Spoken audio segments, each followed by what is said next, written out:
Hi, I'm Anjali Agrawal, a third year MBBS student. It's officially 13 days left for your NEET 2026 exam. I know आप सबके दिमाग में क्या चल रहा है कि यार अभी 3 मई को ही तो एग्ज़ाम दे के आए थे, दिमाग एकदम ख़राब हो चुका है, 1% बैटरी बची है, कुछ मोटिवेशन नहीं है. आई नो पर अब क्या कर सकते हैं, देना तो पड़ेगा. चलो एक क्विक स्ट्रेटेजी बताती हूँ, may be it will help you guys a lot. देखो, जो फेज से आप लोग गुजर रहे हो राइट नाउ, एग्ज़ाम कैंसिलेशन के बाद फिर से खुद को मोटिवेट करना, फिर से वही चीज़ें पढ़ना बहुत टफ है. पर एक बात सुनो, आप ज़ीरो से स्टार्ट नहीं कर रहे हो, you are starting from experience.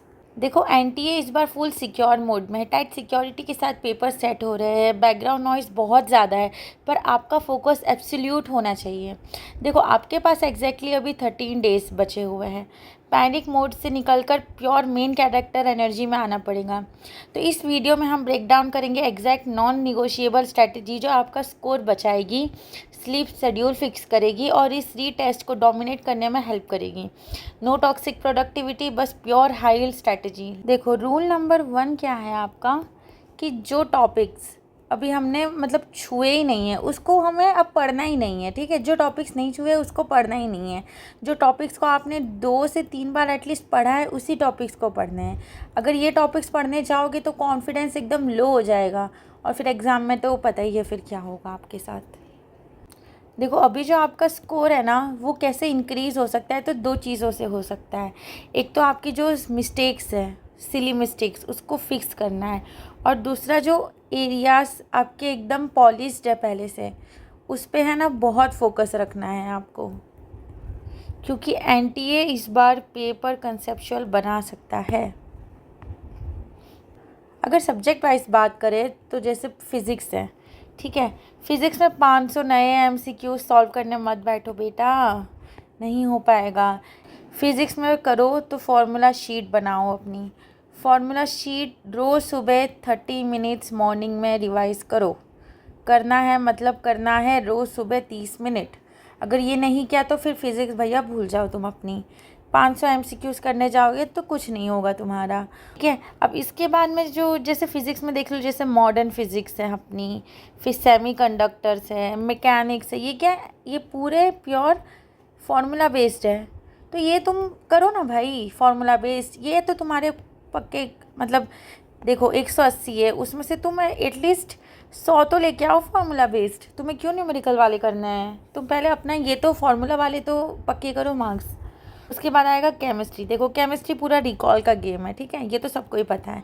इसमें जो नेम्ड रिएक्शन है, एनसीईआरटी की लाइन्स है, उनको तो तुम भाई रट ही लो. और जैसे फिज़िकल केमिस्ट्री ये सब की बात करें तो उनको फिज़िक्स के जैसे ट्रीट करो, फार्मूला शीट बनाओ उसकी, है ना. चलो, अब आ गया है बायोलॉजी, सम्राट ऑफ द नीट एग्ज़ाम.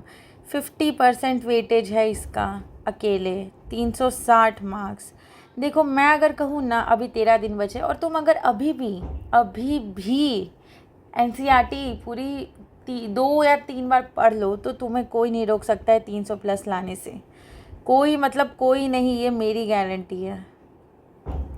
ठीक है, जैसे तुम ले लो जेनेटिक्स, बायोटेक, ह्यूमन फिजियो, तो ये सब का ये चैप्टर्स के वेटेज इतने ज़्यादा है ना, मतलब पूछो मत. एक एक चैप्टर में से 10-10 12-12 क्वेश्चन आ सकते हैं. तो तुम्हें कौन रोकेगा भाई 300 लाने से. इसके बाद आती है मॉक टेस्ट की बात. देखो, अगर तुम अभी मॉक टेस्ट दोगे 10 दिन पहले और अगर तुम्हारे उसमें कम स्कोर आएगा तो तुम्हारा जो ग्राफ है मोटिवेशन का वो ऐसे ऐसे नीचे जाके क्रैश हो जाएगा. तो देखो, मेरी बात मानो तो अगर मॉक टेस्ट में गलतियां हो रही है तो वो बहुत अच्छी बात है, क्योंकि वो गलतियां तुम्हें 21st को नहीं झेलनी पड़ेगी. अगर अभी तुमने वो झेल ली तो ये वो एक ब्लेसिंग की तरह है. इसलिए मॉक टेस्ट देने से पीछे मत हटो कि मार्क्स कम आएंगे, मुझे आता नहीं है, मेरा सिलेबस नहीं हुआ है. अगर तुम्हारा अब सिलेबस नहीं हुआ तो तुम एग्ज़ाम ही मत दो फिर. देखो, अगर मेरी बात मानो तो next week, I mean exam के 1 वीक पहले, रोज़ तुम्हें 2 बजे से लेकर 5:15 तक एक मॉक टेस्ट देना है, ठीक है।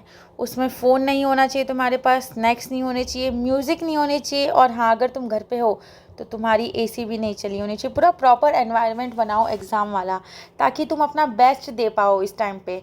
तो तुम्हें क्या 21st को डायरेक्ट तुम्हें गर्मी में बैठ के पसीना हो रहा हो और तुम बोलो कि मैं एग्ज़ाम में अपना 100% ना दे पाया, तो एटलीस्ट एक वीक पहले से तुम अपनी प्रिपरेशन करना चालू कर दो। और सबसे मेन बात, दोपहर के टाइम पे सोना बंद कर दो, स्ट्रिक्टली बंद कर दो। और मॉक टेस्ट देने का सबसे अच्छा तरीका है बबल्स वाला। बबल्स फील करो यार।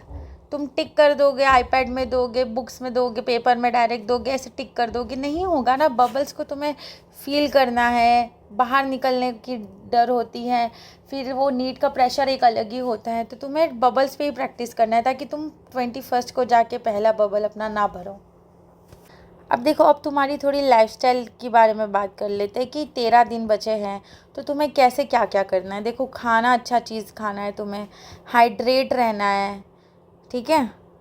और दिमाग को फुल एकदम ब्लॉक कर देना है, मतलब एकदम क्लीन रखो। ये सोशल मीडिया पर स्क्रॉल करना बंद कर दो कि पेपर लीक हुआ है, ये हुआ है, वो हुआ है।